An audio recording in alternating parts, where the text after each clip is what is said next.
The problem was you'd have, I don't know, 12 brownies, and like 11 of them would have a little bit of weed, and then one would have all of it. You know? So you just didn't know. So it was like a couple of us would be like, I don't know, I kind of feel something. And then your one friend's like glued to the ceiling. And it's like, do not speak to me. I am Rathbar of the Spider People. Live from the Willie Nelson and Friends Museum Showcase in Nashville, Tennessee. It's Music is Funny. Musicians talking to comedians about music and comedy. With your hosts, Raelyn Nelson and Jonathan Bright. Smoking, I'm so high, I keep toking, I'm drunk, but I'm still drinking too.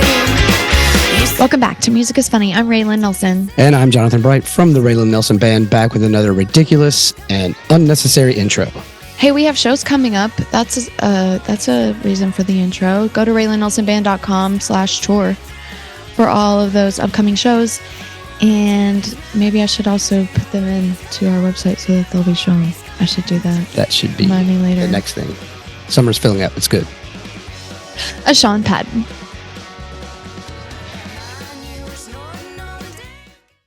Hey! We're doing it. How are you feeling? I feel great. How are you feeling? Feeling good. Feeling okay. Our friend died 2 days ago, so there's like a somber feeling. But other than that, feeling good. Yeah. We went to his funeral yesterday. It was an open casket. It was very sad. Oh, yeah. That's wow.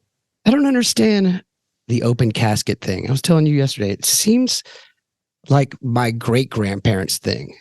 Like when I was a kid, I know the old people loved to go up and pay the respects to the open casket, but man, it just seems creepy. Yeah, it was creepy. Yeah. It also seems very like almost like you're being punished for being alive still. Oh, that's a good point. Yeah. I Yeah. will say, though, like, other than being dead, he looked great. Then that's always what people say. They look down at the body and they're like, oh, he looks great. He looks great. Looks great. It's just weird. And it would be really weird if someone was like, man, they look terrible. Right? No wonder they're dead. Jesus. I bet there's some old ladies back in the day that did get together afterwards. I don't know what they did with her, but Yeah. I mean, if they're going to keep doing open casket, they should that should be part of like a will. Like you can decide how you're left. Like you can be like, exactly. you know, Wasn't there a rapper or something that died recently and they took his Oh, yeah. body and took it to the club and he was standing up almost like stuffed? I guess he was embalmed, but they put him in a case and took him and they had a big party and he was just standing there. I don't know. That sounds like maybe it wasn't a rapper. It was comedian Bernie Mac, and they were doing a weekend at Bernie's. That could be. You got to look like Bernie Mac. Yeah. There's plenty of pumpkin pie. Excuse me. Excuse me. All right, so sorry. I have so in this day and age, every time you get kind of sick, even in the month of January, you're like, is it COVID? And luckily I do not have COVID. I just have a normal cough. So Is there a difference nowadays? exactly. There isn't. It's just another I got Yeah. I got sick and somebody's like, did you get tested? I'm like, why? No, I just stayed home. Didn't go anywhere. Didn't do anything. Yeah, like we used to. Isn't that what we wanted? For it to just be considered another cold, right? Yeah. Be rejoicing in that. Yeah. Plus, I have a steady cough all the time because I smoke weed and some cigarettes, so I'm like. In fact, Raelyn, I think the last time I saw you in person, we were smoking. Were we smoking? marijuana. Yeah, we were smoking weed. Where was For this? sure. You tell. In Indianapolis. When my friend Daisy and I went up there to see you and Ryan. But your show was upstairs at the same time. It didn't make sense. Yeah, they divided. They divided and conquered as a club. But we still got to hang out. I was just back at that club in Indianapolis last week. And it's a weird town. Not gonna lie. Indianapolis. Yes, it is. Okay, Indianapolis. Here's some things I remember about Indianapolis. I remember being in the bar and we were all getting drinks and we were hanging out and we're having a good time. And I look at the door and in walks a man that looked like Shane Gillis. And I don't know if it was because I was hanging out with you guys that this man looked like Shane Gillis to me, you know? Because I was hanging out with other comedians. Oh, shit. It's not working. I bet, but we're frozen. No, we're good. Are we frozen? It just popped up that our internet was. It's the government trying to shut this podcast down because we're talking about legal marijuana. I think it is. You might be right. We should talk about molestation. COVID and legal marijuana. Oh, my God. We got to start talking about Epstein's Island or something. Then they'll leave us alone. Yeah. Kanye. What else can we talk about that can really destroy? Back to Indianapolis. Shane Gillis. Indianapolis, yeah. Indianapolis. I thought Shane Gillis walked in the door, but I don't know. But it was a man that just kind of maybe like 10% looked like him. But it was because I was hanging out with comedians that I thought that Shane Gillis was also walking in the door. I also remember you and I singing Casey and JoJo's All My Life at the top of our lungs in an alley, maybe around 2:33 a.m. That might have been after. Yeah, I mean, on my end, pretty terribly. So you started. All of a sudden, we look down. Sean's sitting down at the table, and he's just like, "I will never find another lover sweeter than you, sweeter than." And knowing you had to jump right in. I had to because it just jolted me back to middle school, and I was like, "Oh, Casey and JoJo." Yeah. Oh yeah, yeah. That's greatest R&B song of all time. Yeah. I'll say that. Close to me, you're like my mother. Close to me, you're like my father. Mhm. Close to me, you're like my sister. Close to me, you're like my brother. Yeah, fantastic. What do you think about Roll Out? Do you think we should cover Roll Out? There's only like one N word at the ludicrous song? very and there's only one N word. It's at the very end, and we could just not say it. You know. Yeah. Or just say it. No, don't say it. Don't say it. Don't, or change it to a different N word. Yeah, well, we could Like change nerds. What we're talking about. Nickel. Yeah. I mean, that's not the N word, and it's a N word. No. No. I mean, Yeah, change it to like narcissists or There you something. go. Or nerds. Nazis. Nazi. Oh, Nazi could be the other N word, right? It could be. Yeah. We were talking about Raelyn was listening to some, I don't know, meditation podcast or whatever. And if you're listening to these people, every time they say look inward or something inward, if you just change it in your mind to them saying inward, it becomes hysterical. It's great. Yeah. That is find your inward peace. Your inward Yeah. peace. Yes. Yeah. Yeah. I always hear inward and not inward. So I'm curious, the first time we talked to you, it was right when things were opening back up and people were getting out and doing things. Has it changed at all, you being out on the road since everything shut down? Do you notice any difference? Maybe at first a little bit. Maybe at first it was people were a little more hesitant to come out, or when they came out, they were like a little. It felt like you were performing in front of a bunch of people who were like had snuck out of their house or were freaking out that their parents were going to figure out they were gone. Right. You know. But like now, no. Now it's like, you know, everything's back. So you still get. I mean, actually, and I encourage this. You still see people putting on masks and being like out at shows. I'm not saying I want everybody to wear masks. I'm just saying I encourage the idea of like, hey, do what makes you comfortable if it means it's going to get you out of the house. Yeah. You know, if you still got to wear a mask, great. I don't give a shit. You know, and now, especially now, it feels like people are trying to make up for lost time. So. Right. They are just out and about and in your face and at bars and drinking more. I feel like people are getting more fucked up than they did pre-2020. Thank God. Probably because they drank more at home and Yeah. tolerance has built up. Yeah. Is anybody wearing masks? Because I don't see many masks out. I mean, that's what I'm saying. I don't see many, but like occasionally, like this past weekend in Indianapolis, I saw like, that's an interesting amount of people in Indianapolis wearing masks to the show. But it was like 3 or 4.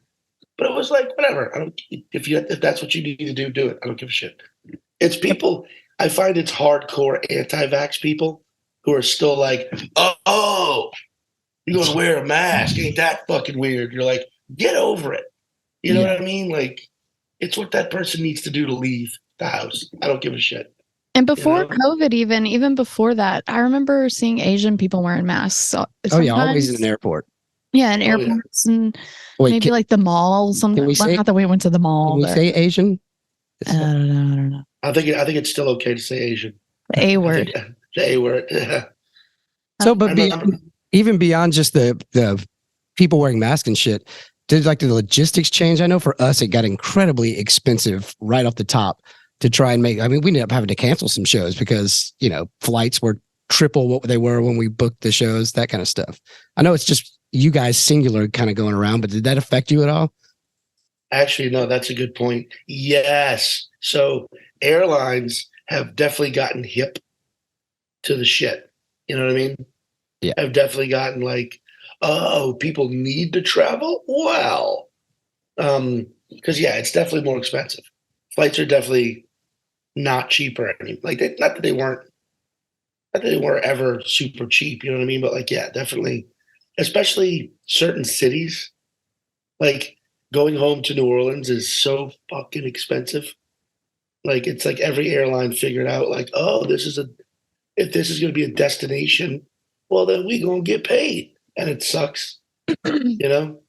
I think they're punishing really- us from the pandemic when nobody could travel and they lost money. Shit, they were fine. They got bailed But out. do you remember I remember looking up flights to New York and shit, and it was like $75 during the pandemic. You Oh, know? Oh, yeah, sure. So they're like punishing us now. for all Which that. it's also, I mean, that whole thing that happened with Southwest over the holidays. Oh, Fuck. Yeah. Yeah, you got fucked with that, right? Because we were supposed to talk. What happened with you? What was your story? about? Oh, shoot.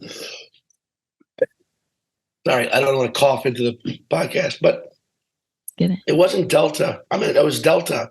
Oh. But it wasn't. It was because of the Southwest thing. Like the reverberations of that. Other airlines were also like, "Whoa, we got to back off and get away from this." It was like an explosion. So like, I had a flight just that continually kept moving. It moved like over one day, like 8 times, and then eventually it was just like, "Nah, sorry, we can't fly today." I was like, "Fuck." Did you But- make it? Did you make it to the airport before you found this out? Yes, I That's spent the whole 17 hours in an airport. Oh, Oh my But God. but me and my siblings were all on this like text chain. So when I finally got a flight, I texted them like, "Hey, gonna make it." And my one sister responded, "Hell yeah!" And then my other sister responded, "Eat shit," because that's how we communicate. And then my little brother wrote, "Fucking A, dude," which in text form just reads, "Fucking a dude." So it was like, "Oh, cool, man. Proud of you, brother. Get out there." Yeah, That's great. that's hysterical. yeah. So Fucking a dude. Fucking A, dude. I don't know if we asked you this the first time, but were you doing comedy in New Orleans when Mark Normand was there? Yeah, so we met. Yeah, we met in New Orleans. Make it to the wedding? I saw you were at the bachelor party podcast. Did you make it down to the wedding? I officiated the wedding. Oh wow! Yeah. So How'd that go? Did you do well? Did you go online and get ordained to do such things? I did that like 10 years ago for my sister. My sister had me get ordained so I could perform her ceremony. Oh, okay. Yeah. So I've done a few. I've done quite a few.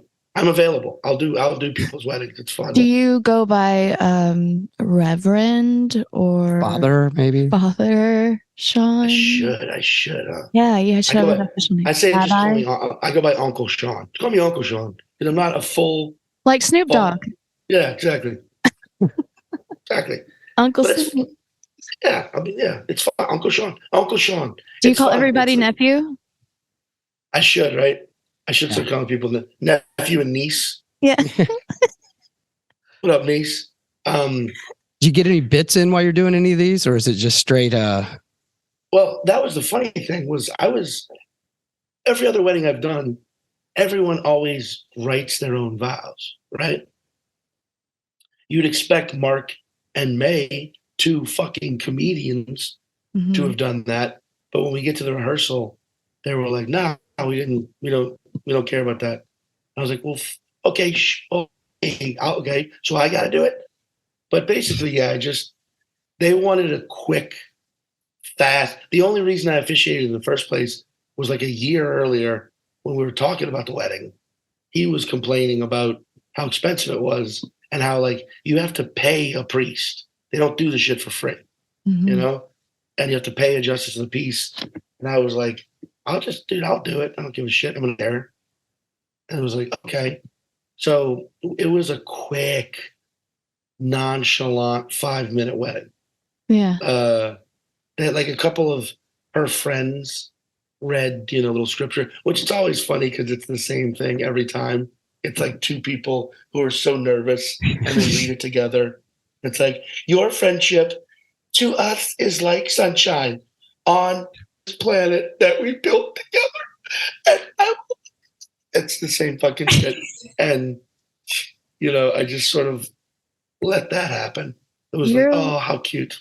Your love is the sunshine on the planet we built together. That was it's great.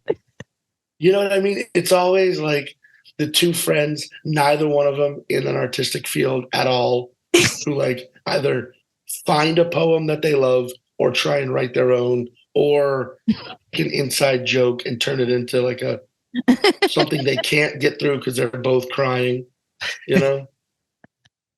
So how was I've been to a lot of weddings where band members have gotten married. And so what's the split up like at the reception or the rehearsal dinners and stuff with comedians versus, civilians? Oh, there was a good amount of comedians there, of course. And like during the wedding itself, Joe List gave like a speech that was like really funny. And my family has a catering business and they catered the wedding. Oh, wow. That was cool.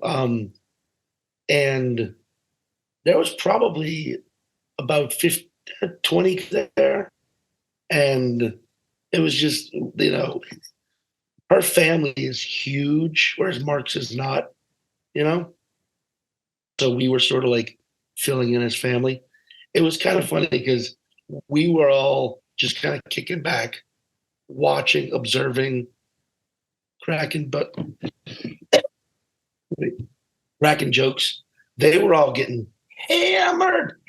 Our family were partying. It was also like they weren't from New Orleans, and the wedding's in New Orleans, which is the best part about when anyone's in New Orleans for the first time. They're like, "Oh my God, I can just drink until the sun comes up, right?" And you're like, "Can you?" Because some people can't, and that's most people. And so that was fun to witness them attempting to like ride the party into the morning. And I was like, "No, you're not gonna. Sorry." Yeah, I can remember the very first time I went to New Orleans, the concept of a to-go cup, I had no idea what that was. And dudes are trying to get to go. And I'm like, let me finish my beer. They're like, get a fucking to-go cup. I'm like, wait, what? And they're like, yeah, just take it with you. Come on, let's go. And I'm like, holy shit, this is the greatest city ever. Yeah. It is pretty fucking wild because I still either the first week when I'm not in New Orleans, I will move my head. I'm like, I'll be in another city. Like, oh shit, there is nowhere I can't take this with me. And then vice versa. When I go home, I'll forget and be like, shit, all right, I just ordered this. And they're like, but that doesn't matter. I can take it with me. And that's it is great. It is. And nobody, you don't have to hide it. You don't have to hide it. Yeah. And nobody gets excessive with it. That's the thing. Like it works. Like people aren't just walking around with beers all day. I think because of how easily it is in New Orleans, people who live there are like, okay, cool. I'm over it. I'll do it when I want to, but I don't need to be fucked up all the time. Yeah, but everybody I've met from New Orleans though can drink like Germans. It's like they start them young and it's wild. Oh yeah. I remember my first drink was a Coors Light and I was 11. Mine was an O'Doul, so I had to drink a non-alcoholic beer first. Well, that's not really a beer. It was gross. Was it to prove you could handle beer? I don't know. It was like I wanted to drink one, so I had to drink that one first before they would let me have the alcohol one. But they let me drink wine. That doesn't make sense, right? Body of Jesus, I guess. I got exactly. I got really drunk on wine when I was a kid, probably like 12. And I remember just the ceiling spinning, and they sent me away because it was at a family function. I was drinking wine, and our great grandmother was there, so they were just like, just go to your room and stay in there for the rest of the time so that she doesn't see that you're drunk. You can't embarrass Nana with your alcoholism, Raelyn. Yeah. Your And then my mom 12-year-old. had a talk with me. She was like, you really abused it. And she like cried and shit. We had this big long talk in her bathroom. How did You're you? like, you guys gave this to me. Yeah. That's what I was about to say. How did you get it as a 12-year-old without having adults? Yeah. And Viv, my daughter, she's 13. She told me her dad let her have a sip of moonshine. Ooh, This was about a month ago. Yeah. And she said that she didn't feel it. And then like later on and a couple days later, she was like, Mom, I did feel it. I did feel that moonshine. I was like, I know you did. What if you took, she said it was, he said he gave her like a sip and she tossed it back, like almost a shot of moonshine. that'll do it. Just hearing you say moonshine, I get fucked up. Yeah. Like just hearing the word moonshine, I'm like, whoa, man, take it easy. I got a buzz now. Yeah, we did a taping a little bit ago, and we can't say too much about it because it hasn't aired yet. But we were taking sips of moonshine, or like you were like, just pretend to sip it, and I was like, okay, but you can't really. It's some's getting through. I had to sit and wait here for an hour and a half before I could drive home. I was Take so 4 or fucked up. 5. She's like, ugh. Wait, have you had it previously to that before? Well, yeah, but not in a. No, see, like we had to do several takes of this film thing, right? So in Oh, every You've had single like time- a shot of it in certain times, but not drinking moonshine. I wouldn't even say I've had shots of moonshine. I've like people, fans will bring it to us at shows and stuff. They're like, here, and I'll like taste it. But I'm not a moonshine person. I don't need to get that fucked up. No, not anymore. Not Is it? anymore. I want to try it so bad. I have a jar for you. Then the next time I see you, I'll save it for you. Yeah, it's good. Yeah, rye whiskey moonshine, and it still has the barrel in the moonshine, so it's still stilling. How do you Yeah, so the dude that made it is like popcorn this Sutton? Popcorn Sutton, like an understudy. But instead Wow. they bought all these busted up whiskey barrels, I think is the story, and they grind them up and put them in this tiny pouch, and they put it inside the moonshine. So instead of it sitting in the barrel's inside of it doing the same thing it does in. So it just keeps, it's like whiskey, it just keeps aging in there as long as you have the stuff sitting in there. It is really good, actually. It was tasty. It was like it was it like is good. sweet tea. It was like sweet tea with a kick. Like it definitely had like an alcohol taste to it, but it was could like be sweet tea. dangerous. Yeah, it's not something that you just completely burn yourself out taking one shot. We were like, it's honestly for like prohibition times or like apocalyptic era where you just need to You don't need much. Yeah. Right. So it's going to last a while. yeah. Prohibition times or the apocalypse. It's Whatever. safe, really. Yeah. Can't drink, end of the world. Yeah, one of those two. Everyone, and I'm sure everyone like me who's never had it has heard the same thing, where it's like, oh, it'll burn your eyeballs out. It tastes like fire. Some of it, hurts. You've never had it? No.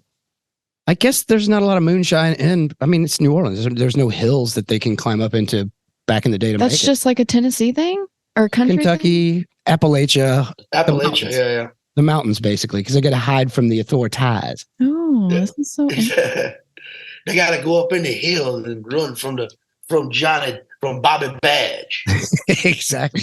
And it's wild. They're crazy redneck scientists. Can you mail moonshine? Can I mail him a jar of moonshine? I don't know if you can legally, but I don't think you get in any trouble for it. Just keeping it intact would be get a packet well. Pack it up well. Yeah, I would worry that it would arrive and just, it got here, but the glass cracked. Yeah. It's just stinking up the entire post office. I'll watch your tour dates, and Daisy and I will come check you out when you're close by. Yeah. Or JB can come. Y'all can all come, please. Hey. I mean, actually, I'm touring with David Cross Oh yeah. in like March, Mhm. April, and most of May, and I'm pretty positive we're coming to Nashville. Okay, well then I'll bring you guys both a jar. Well, it's funny that Yeah. club that we were talking about that closed and reopened, David Cross did a legendary show there years ago. Exit In? DVD. Yeah, he did a concert there. No way. Yeah. Yeah. Exit In has had, and Stanhope was there sometimes Fuck, too, Steve right? Martin played the Exit In back in the 70s. Wow. It's not open anymore?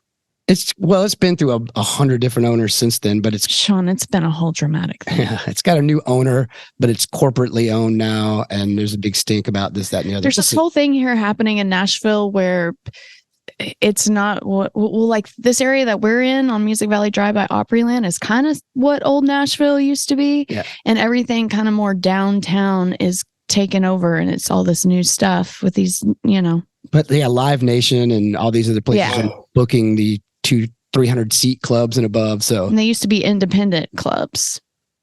Yeah, man, that's something that's going on everywhere. Like, and it sucks because, while I don't, on the one hand, you're like, I guess it creates jobs. I guess I don't know though, because like when you've got one entity running everything, you know what I'm saying? It's like it's not just monopoly. It's not just a cornering of monopoly or whatever anymore. It's like, but now you have one group of people choosing who performs everywhere. That's bullshit. I'm not into it.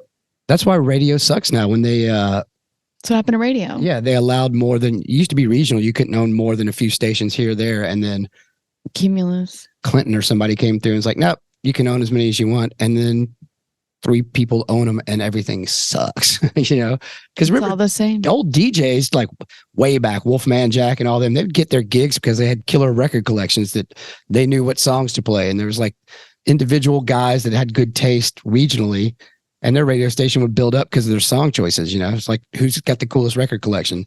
And then once you get some typing monkey somewhere, just same playlist out everywhere, everything gets boring.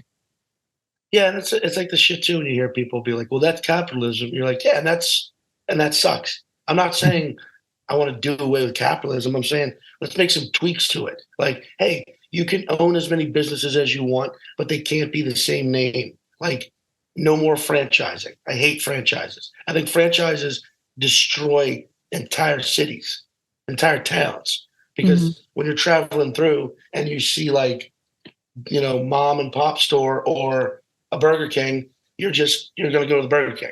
Or, and I'm guilty of this. You're traveling, you're like, oh, I'm hungry. There's a Chipotle or there's an actual Mexican restaurant. And like, you shouldn't even have to decide. Right. It should be like, hey, I'm in this town. Let me try their restaurants. Let me shop at their stores. It's like, I spend a lot of time driving around this country, and it's really fucking sad when those little towns off the interstate, when you get off, it's like a Walmart or a Target, 5 gas stations, a Taco Bell, KFC, the same 5, Chili's, TGI Fridays, Bennigan's, fucking Olive Garden. But if you drive deeper into that city or town, you see a ghost land. There's just boarded up, shut down, what used to be a little downtown area. There's always that.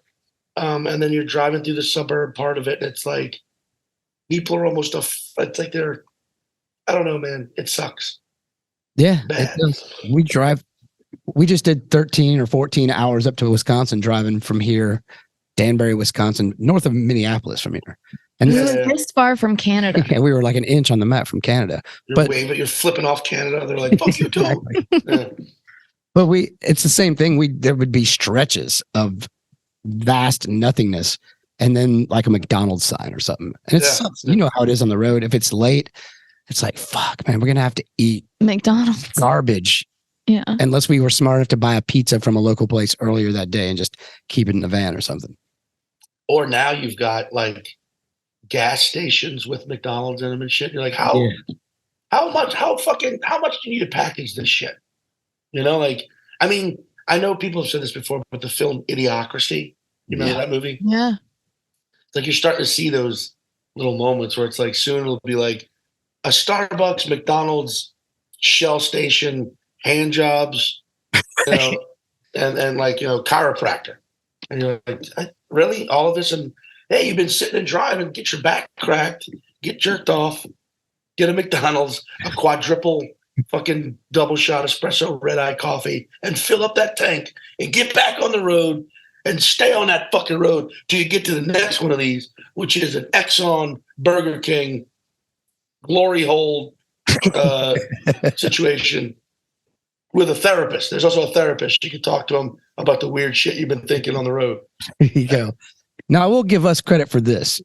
Mexican restaurants, we do search out the local Mexican restaurants. We're big fans. That's the one thing the whole band can agree on food wise. It's like, if we're going to eat fucking Mexican, let's do this shit. But that's always lunch. Yeah, I'm a fajita guy. I'm always the like, bring me the, I usually don't even look at the menu. I'm just like, what's your fajita situation? Bring it. Bring it. Cheese dip, girl. I'm like, does it have cheese dip? Which I know isn't technically Mexican. I mean, might as well be. But it is, you know. I believe you mean queso. Like, I fucking know what I'm saying. I think you're right. Queso. Yeah. It's like, it's the same thing with venues. It's like, I just wish, like, I don't know, there's a way to make money without completely fucking over and burning out every little man. Do you do DoorDash or Uber Eats or something where you are? Well, I use Grubhub in New York. It used to be called Seamless, but there it was, an independent delivery food service that was bought by Grubhub. So Grubhub, same kind of thing though. Well, so my boys, they're 15 and they order food. They do chores around the house to make money, and so they'll order food. So have you heard of these ghost kitchens? No. It's just so strange. Okay, so there's a place, we live kind of out from town, maybe like 20 minutes out from town. So there's a local restaurant that they'll order from. It's called The Tavern. And then there was this other place, and it was like it had burger in it, but it was like the burger bar, or the burger thing, and they're like, we're gonna try that. Comes in a tavern bag, so it's literally all their food in their kitchen. Just name it something else for yes, and here my boy, we're thinking we're getting something new and different in the town, but it's literally just the tavern's burgers. There you go. Yeah, and it's called a ghost kitchen. Interesting. Yeah, that was that was a big thing during the pandemic here in New York. Was a lot of places were cooking for restaurants that didn't actually exist. Can you still order? Can you still get weed delivered in New York? Because they were doing that shit in the late 80s. Yeah, I remember. I believe it was like 1-800-WANT-POT or something as ridiculous as that. Seriously, and you could just. This is way before legalization. It's been around forever. It was just so ridiculous that the authorities were like, "That can't be real." Yeah, I think let that one go. We can't waste our time on that obvious bullshit. I think you might. Yeah. Is it? What's the legal? What is it legal in New York all the way out? I mean, no. The problem is it's fully legal in New York, but the problem is like the infrastructure is not here yet. So like the weed stores here aren't really up and running at a fully functional level. So you still use delivery guys if you want weed, but like the problem with them is they'll show up sometimes and they'll open up their bag and they don't have a full inventory because they've been out selling all day. So you're like, oh, you've only got high potency indica and gummies. Shit. I kind of wanted I like a session sativa personally, Yeah. I like a weak upper, just a little goofy, but so that could be a bummer. One time, this was like a few years ago at a Super Bowl party my friend was having. He just kind of like called his weed delivery guy over, and the guy came, and it was like a bunch of us. So the dude made a killing. If he works on commission, he made a killing that day because we basically bought him out. And then we had all this food cooked, and and I noticed the dude looking, and we had tipped him as well, which he responded really positively to in a way that was like, do people not tip you? Weed delivery guy? And this was 2018, so it was still like not legal. He's like, not really. And it was like, oh, that's bullshit, man. Here you go. And then I was like, hey, are you hungry? Do you want a bowl of gumbo? And he was like, I would love a bowl of gumbo. And I'm like, yeah, get in there. And he just he's housing gumbo, and then he's eating a slice of pizza. And like, yeah, go to town. And then at one point, I was like, do you want a beer? He's like, yeah. And we're like, all right, cool, man. And then he's like 4 beers in, and it turns out he was a huge fan of I can't remember which team it was. Shit, but one of them. So now he's watching the game and he's having this great time. And then we realize, like, oh, the weed delivery guy's still here, just fucking partying with us. We've been feeding him. I wonder if we can get some free shit out of him. And of course, yeah. We like, hey man, on his way out, he's like, guys, thank you so much. It was a great time. We're like, hey, could you throw us a? He's like, yeah, fuck it. He just opens his bag. He's like, what do you want? Take it. And we're like, shit, all right. And then we're just fucking.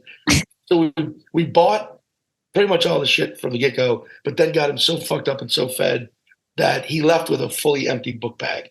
And we were like, well, I don't necessarily feel bad about that. I feel good about it. Yeah. Yeah. Well, You know? how do you feel about gummies?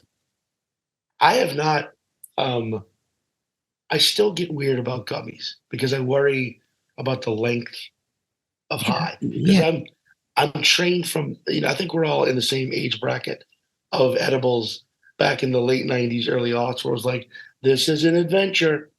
You don't know. Yeah. You might not be high at all, or you might be high until this time next year. You don't know. Yeah, our friend Shannon, her husband Curtis makes these amazing cookies, but Yeah. she says it takes forever to do like 6 of them, like to make 6 cookies. Right. It's so much into it. But they get you high for like a week. They're Yeah. potent as fuck. She says something you have to put it in a mason jar, put it in your oven, your weed, put the weed in the mason jar and you like turn it every 15 minutes. I don't know how long she said you had to do that, but you had to do that. That's just the first step. To mix it like Just to get it into a place where it'll go to, I think they do the butter thing, so they make it into butter and then they make the. So you got to make sure all the THC is interspersed. Yeah. I don't know. Maybe I tuned out. Maybe there was something else that went into that mason jar. No, because I remember like trying to make brownies back in the day, like in high school. And we'd make the butter and like the problem was you'd have, 12 brownies and like 11 of them would have a little bit of weed and then one would have all of it. So you just didn't know. So it was like a couple of us would be like, I don't know, I kind of feel something. And then your one friend's like glued to the ceiling. And it's like, do not speak to me. I am Rathbar of the Spider People. You're like, okay, Gabe got all the weed. Fuck. Sean was talking about having the weed guy watching the Super Bowl. You had a weed trafficker basically living at your house for a little while. Oh my God. Yeah. The Airbnb. Yes. So you know what? It's funny because I don't do that anymore. And thank God I don't do the Airbnb anymore. But it helped me through that time. But how weird was it that I even agreed to do that? Like thought that was a good idea to have people come stay at the house. Like I can't believe I would not do that now. I don't know. Well, you why had that a was so door funny. that locked in between where they were staying. Still. They could still kick it in. Still, the first guy that came and stayed at that, or maybe like one of the first couple, I think the first one was a family, but the one guy was from California, and the first red flag was, he said, my name's not Brian, my name is Steven. Airbnb kicked me off, so I had to get my friend to book this. Ooh. That was the first red flag, And then there were other. So the day he was supposed to get out, all his stuff was still there, and I couldn't find him. And then there was a note on my door. It was a napkin. Somebody had written on a napkin and put with Scotch tape, taped it to my front door and said, "Hey, my buddy went to jail. I'm here to get his stuff." You got a give me DUI, call." right? He just said he was in jail. Oh yeah. But yeah, it was a DUI. So then Fuck. I called JB. I'm like, hey, I need you to come over here and help me figure out how to change this lock. Because dude had a key, and at the time it wasn't a combo lock. So JB was coming over to help me put a combo lock in. So since that was happening, I told dude's friend to come by to get his stuff. So the dude that shows up while we're changing this combo Well, lock. first, before he shows up. Oh no, it was while he was there. Yeah. So when he shows up, he's like the biggest, a huge fat black dude, like the biggest one you've ever seen. It's like Britney Spears' bodyguard that walked in. Yeah. He was super nice and kind, but we were just like, Not even really a menacing vibe. Just like, damn, this guy's huge. He could take us both. Yeah. So he walks in. He's like, man. hey, I'm whoever. He comes in. He's like, I'm getting my friend's stuff, and we're like, okay. So we walk into the room where his friend's stuff was. And there was an upstairs. We noticed him like as he was packing it seemed like he was just kind of looking around too as he was throwing his buddy's He's shit. like throwing random shit into a trash bag. And there's an upstairs where the bed was, like a loft. And we're trying to move this along. I'm like, let's just go get Go upstairs, see what else we can whatever get he's upstairs. left up here, we'll get it out. JB and I walk upstairs and it looks like somebody's laying in the bed. Okay. And we're looking at each other. And then JB goes over and lifts it up. And it's this, like, about this long in the Two back literal pillowcase size of just weed. shrink wrap, not shrink wrap, Whoa. Yeah, what do you call it? Vacuum seal. vacuum seal. Huge, like huge. And me and him just look at each other and we have this whole conversation with our faces. And he's Yeah. And the dude walks up the stairs and Raelyn goes, I think this is yours. what you're looking for. And the he, dude kind of like didn't really freak out, but he's like, y'all smoke? Is what he said. yeah. And we're like, Hell yeah, we smoke. And then JB said, this is the best place this could have happened at because she smokes a lot of weed or something like that. Yeah. Like it was ended trying up to being calm him fine. down. Like, we're not going to turn you in for this massive amount of weed that's Yeah. over here. Yeah. Yeah. So it turns out this guy lived in California and drove weed here for, dealers here. But the dude told us to get some mason jars. We filled up some mason jars. We had some weed for a month or so, from it. He handed us that's cool. cash too. I think he handed us like $100. Yeah, he or was so something. happy not to be going to jail and to get his whole stash back because, any other Airbnb finds that, at the very least, you're not getting your shit back. So, okay, Yeah. fast forward, Sean, 7 months later, dude does it again through another friend. The Steven guy, he texts me. He said, a friend of mine's coming into town. He's the one who's booking the Airbnb. And I'm like, okay. So they just go through Airbnb. It's fine. But there's a package that shows up on the front porch. My kids bring it in and start opening it up. And as soon as the box is open and I look in, I can see that it looked just like that vacuum sealed bag that we found. And I was just like, okay, you know what? I don't think this is for us. And I just closed it up, set it back on the porch. And I watched the video cameras. His friend walked out, grabbed it, and then, went back around. But yeah. Holy shit. And I was like, Raelyn, maybe no more Airbnbs. Yeah, I mean, no more Airbnb.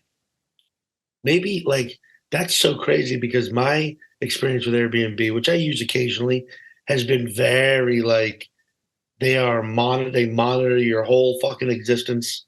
They you got to have good reviews. Some places say we don't take anyone with bad reviews. and Right. who knows where Right. they have the cameras nowadays too. You have no idea. They're probably filming everything. Everything. Oh, dude, I just get off on that. I'm like, you want to watch me fucking beat off and sleep? Awesome. If Right that's off what on you the camera. if that's what you need to get by, it's like Arcing that ropes of one building, that jism one right to the bu- camera. Yeah. It's like that. This is what you want. You need to watch a 40-year-old bearded dude just fucking beat off and watch Netflix and eat fucking popcorn and pretzel bites. Cool. I think I just got hard. That's what right? Look, if I'm a sex symbol to some of these people, I tell you what, there's definitely, this has never happened to me before, but last week I was in Colorado and I had one night to kill, one day and night. And I have friends in Denver and I know I could stay, but a lot of them have kids and shit. I hate being the one day guest that people let you stay over out of obligation. You know what I'm saying? Oh I'm yeah. like, fuck that. I'll just get an Airbnb. I like being just by myself. I love alone time.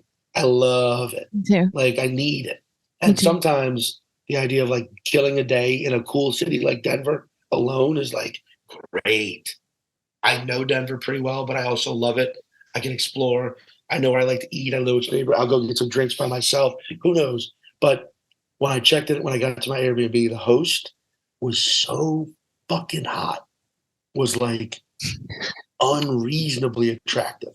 And the way the house was set up was the room you were staying in was in the very back of the house and her room was upstairs. And she gives you a quick tour and she's like, if you need anything, I work upstairs from home and I'm up there. So you just come up, don't be shy. Come up and knock if you want. No big deal. All right, bye. And I was like, God damn it, she must deal with this a lot. But part of me was like, I wonder if there's a way to just be like, hey, I don't know Denver that well. Is there a good restaurant Our bar you like? My treat. And she was fucking smoking. And at the very last minute, my like anti-douchebag, like serotonin level, whatever it is, like kicked in and was like, no, there's no way you're the first asshole to think of this one. So sorry. Just no.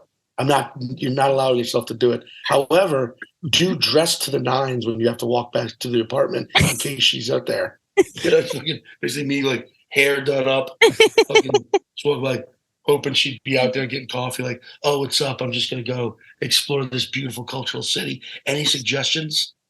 You know? And hoping she'd be like, yeah, actually, give me 10 minutes, let me throw something on. But no. I should have just gone and knocked. She might have been up there being like, oh God, why haven't any of these men ever come up here and knocked? I tell them don't be shy. But yeah, she was probably asking you out. I feel like she wanted you to ask her out. Don't be shy. Come on. Oh, Raelyn, I'm fucking dumb. So I've been single now since last May, right? Okay. And good reason, with good things. My ex and I are still super good friends. We still live together. We're still fucking. We live like roommates now. We're That sounds very healthy. close. But very healthy. We should write a book about it, to be honest. But the term sliding into DMs, right? That's something that emerged when I was still a taken man. So I didn't know really. I never thought I thought to slide into someone's DMs, you had to be very forward and very like, hey, saw you at a show tonight and I'm sloppy wet and have a vitamin E addiction. Can you help with that? You know, vitamin E is very high in semen apparently. But no, it turns out a slide into a DM just has to be, hey, just that's it. Just like a general, what's up? Saw your show. Hi, also from New Orleans. So then I started like looking back through DMs I'd ignored over the years. And I was like, oh fuck, you called me third base because people been sliding. Yeah. And you know? Yeah, you don't have to be quick to leave about it. No. So I've responded to a couple and it's weird. Like flirting is something I was never good at. Y'all could be flirting with me right now. I have no clue. You know what I mean? We have been. That's why it's been a little awkward, but it's not picking up on any of the stuff we're putting out. Yeah, it's like, oh, mail me some moonshine, will you? Moonshine. Like I can't. Oh, so has travel been difficult for you, Sean? No, but I really feel like if a girl says, don't be shy, come talk to me if you want to. She wouldn't say that if she didn't want you to. Like if there was somebody in there that she didn't want to come talk to her, she would not be saying that. Yeah, that's actually great. Unless she's batshit crazy. Just trying to make him feel worse at this point. Is that what you're doing? You think you should go? You should go banged book. her, dude. You should go book the Airbnb again. Oh, here's an idea. Right? We could do a follow up. We could do a follow up interview after this and find out how you did. Dude. That would actually be an interesting, like, just like keep going back to that one Airbnb. Yeah. Just like, hey, it's me. What's up? It's me again. Just not really asking her out on a date. You just every trip, like, you have another restaurant you like, or I had another. Yeah. Let's go. Good Christ. Spend fucking thousands of dollars a year just going back to Denver to stay at this one. Oh God. And she's like, hi, you again, huh? Well, he must be gay. This is the ninth time. And I answered the door nude. He still hasn't come upstairs. And he's still like, okay. She might be a big fan. She's probably a big fan following you already. I doubt it. She didn't. You know how you could tell some people, I don't know, that's actually not true. I was about to say you could tell some people aren't into the arts, any music or comedy, but then you never know, because I've also met people after shows where you're like, if I met you on the street, I would never assume you had a sense of humor. Some people, you know? It's hard to tell. Yeah. I'm sure y'all have had people come to your shows where you're like, this person likes music. You know? Yeah. This person, yeah. Or just, wow, check out this person. This is wild. Yeah. There's some wild people out there. Yeah. Oh, indeed. I mean, have you ever had a stalker? Yes. Yeah. Oh, that's terrifying, right? Yeah. It was pretty terrifying. Also, like at times it was like, this is ridiculous. This is just not really happening. But then it was like, okay, he's threatening. She would send to come. she would send some of the emails that he would send. I thought the guy was hysterical. He was funny. He was what? God, it was like very phallic and just these wild ideas about, I don't know, possession or something. I don't know. We were already doing the podcast, so he was clearly following on social media. So he would use you guys against, me and Oh yeah, ways he that was just- like saying you were banging one of the comedians or something. all of them, and like accuse. He would just make stories up about everyone. And I was the fat co-host. Yeah, called JB the fat coat. It was just delusional. It was wild. I was wondering when the intervention was going to start. Actually, Raelyn, like JB, listen, dude, you're getting too. I can't even see the rest of the. Can't even see Walking out the Raelyn. windshield. Yeah. I can hear her. I can't see her. Yeah. No wonder the internet kept cramming up when you're trying to eat the router, dude. Stop it. Chewing on the router cord. Dude, Sean, thank you for doing this with us. You're so funny. I appreciate No, it. thank you so much. Made I me laugh appreciate a lot y'all putting today. up with my shit. Oh, yeah, next time you come through Nashville, we'll keep it out. We'll have Moonshine and edibles. Well, yeah, I'm gonna look through the David Cross tour dates, and I'll message you when we're gonna. Because I'm pretty. Now off the top of my head, I'm just pretty positive we're coming through Nashville. So Yeah, and anywhere pretty close.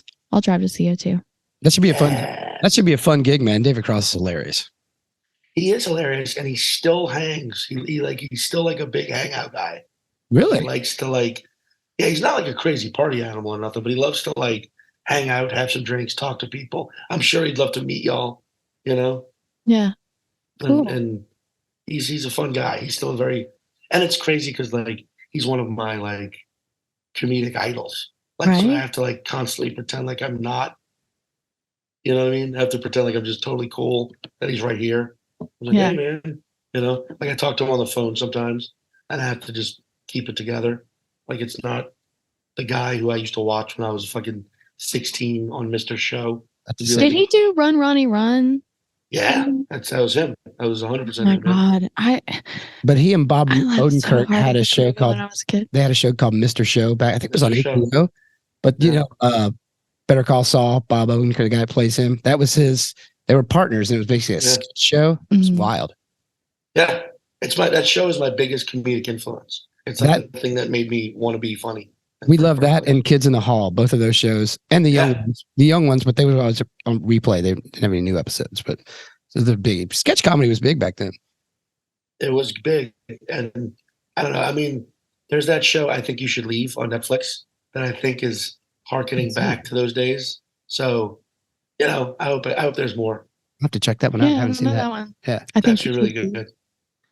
And you have new stuff out too. You have a new special out. Yes, I have a special out on Peacock right now. Yeah. It's called Number One.